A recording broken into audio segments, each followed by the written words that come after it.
আসন্ন পিতার হাত থেকে রক্ষা পেল না 1 বছরের শিশুপুত্র।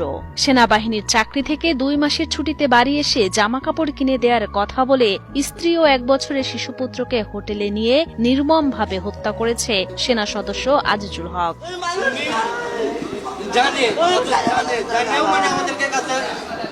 নৃশংস এই মৃত্যুর ঘটনাটি ঘটেছে বগুড়ার বনানী এলাকার একটি আবাসিক হোটেলে। জানা যায়, ঘাতক সেনা সদস্য আজিজুল হক চট্টগ্রাম সেনানিবাসে কর্মরত।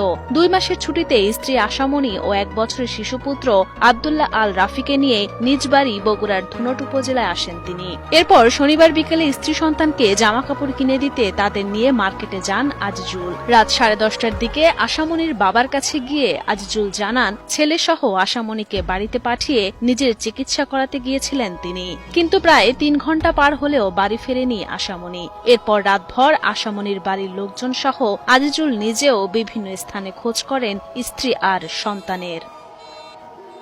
সকাল 10টা পর্যন্ত সবার সাথে স্ত্রী সন্তানকে খুঁজলেও একসময় সুযোগ বুঝে সটকে পড়েন আজিজুল। বিকেলবেলা বাড়াচ্ছে দুজনে মার্কেট করার জন্য এটা আমার জামাইয়ের কথা যে বিকেলবেলা আমি আসিছি, এসে কাপড় কিনছি। আমি কি কাপড় কিনতে সেটা শুনে নিয়ে কয়নি যে 2টা কাপড় কিনে দিয়া সাতমাথা যাচ্ছি। সাতমাথাতে এসে অটো তুলে দিছি।